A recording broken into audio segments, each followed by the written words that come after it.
सबसे fast update के लिए सब्सक्राइब करें फर्स्ट इंडिया यूट्यूब और हाँ, बेल आइकन दबाना ना भूलें। एलएसी विवाद पर भारतीय सेना का बयान, सैन्य और कूटनीतिक स्तर पर बातचीत जारी, विवाद सुलझाने के लिए एक दूसरे के संपर्क में रहेंगे। कोरोना संकट को लेकर चीन और ऑस्ट्रेलिया में तकरार, चीन ने नागरिकों को ऑस्ट्रेलिया नहीं जाने की दी हिदायत, चीनी नागरिकों के खिलाफ नस्लीय हिंसा का दिया हवाला। दुनिया भर में बेकाबू हुआ कोरोना, 68,43,000 से ज्यादा लोग संक्रमित, 3,98,000 से ज्यादा लोगों की सांसें छीन चुका कोरोना, 33,35,000 से ज्यादा लोग रिकवर। दुनिया में अमेरिका में कोरोना का सबसे ज्यादा कहर, अमेरिका में अब तक 19 लाख से ज्यादा कोरोना पॉजिटिव मरीज, तो वहीं 1,10,000 से ज्यादा लोगों की मौत हुई। कोरोना वायरस की वैक्सीन को लेकर अमेरिकी राष्ट्रपति डोनाल्ड ट्रंप का दावा, कहा अमेरिका के पास वैक्सीन के 2 मिलियन से ज्यादा डोज तैयार, सुरक्षा जांच के बाद वैक्सीन का ट्रांसपोर्टेशन किया जाएगा शुरू। देश में तेजी से बढ़ रहा कोरोना संक्रमितों का ग्राफ, कोरोना वायरस के मामले बढ़कर हुए 2,36,657, वहीं अब तक 6,642 लोगों की हुई मौत। देश में कोरोना के 1,15,942 एक्टिव केस।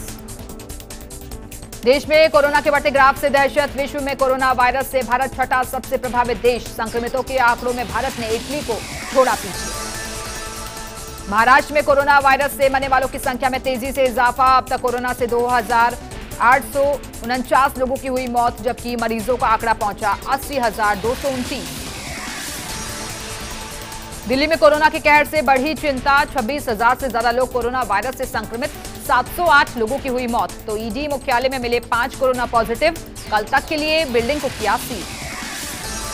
दिल्ली के निजी अस्पतालों को मुख्यमंत्री अरविंद केजरीवाल की चेतावनी, कहा कोरोना संदिग्धों को कोई अस्पताल नहीं कर सकता मना, 20% बेड कोरोना के लिए रखें रिजर्व। गुजरात में लगातार बढ़ रही कोरोना पीड़ितों की संख्या, अब तक 19,119 लोग हुए कोरोना से संक्रमित, तो वहीं 1,190 लोगों की हुई मौत, जबकि 13,011 लोग कोरोना से ठीक होकर घर लौटे।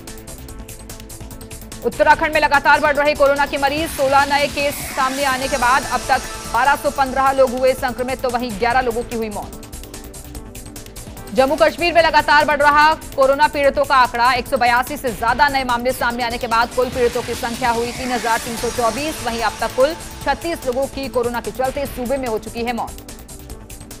मद्रास हाईकोर्ट के 3 न्यायाधीश कोरोना संक्रमित, अब मद्रास हाईकोर्ट में 30 जून तक सभी के प्रवेश पर रोक, जजों के निवास से होगी वीसी के जरिए मामलों की सुनवाई।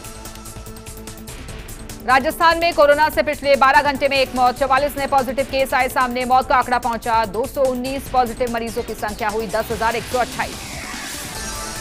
धर्मगुरुओं के साथ मुख्यमंत्री की वीसी जारी, धार्मिक स्थल खोलने का है मामला, मंत्री रघु शर्मा, मुख्य सचिव डीबी गुप्ता वीसी में मौजूद। रेगुलर अदालतें खोलने को लेकर रिव्यू बैठक स्थगित, मुख्य न्यायाधीश इंद्रजीत महांती की अध्यक्षता में आज तय थी बैठक, अब 9 जून को वीसी के जरिए होगी रिव्यू बैठक। प्रदेश में वाटर होल पद्धति से वन्यजीव गणना का कार्य पूरा, 24 घंटे तक चला वन्यजीव गणना का काम, 37 प्रजाति के वन्यजीवों को गणना में किया था शामिल, कुछ स्थानों पर बारिश के चलते आई परेशानी। पुंछ के ढींगल गांव में शुक्रवार देर शाम बादल फटने से बड़ा नुकसान, एक कार, ट्रैक्टर और 5 मोटरसाइकिलें, वहीं पानी में करीब 70 कनाल जमीन पर लगी धान की फसल भी बर्बाद। मुंबई में तेज बारिश का सिलसिला जारी, बारिश से कई इलाकों में जलभराव, तो वहीं राजधानी दिल्ली, यूपी, पंजाब, हरियाणा में तापमान में गिरावट।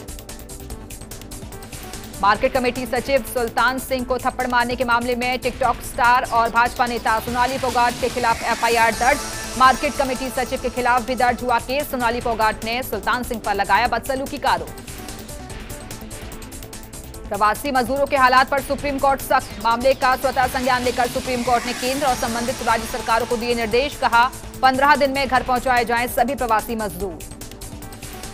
शिक्षकों की ड्यूटी को लेकर मुख्य सचिव के आदेश दरकिनार करने का मामला, फर्स्ट इंडिया की खबर का हुआ बड़ा असर, पीपाड़ उपखंड अधिकारी ने खबर प्रसारित होने के बाद आदेश लिया वापस, शिक्षकों की गैर शैक्षणिक कार्यों में लगाई थी ड्यूटी। पूर्व आईएएस अशोक सिंघवी की जमानत अर्जी खारिज, मनी लॉन्ड्रिंग की विशेष अदालत ने खारिज की अर्जी, सिंघवी ने कोरोना बीमारी का हवाला देकर मांगी थी जमानत।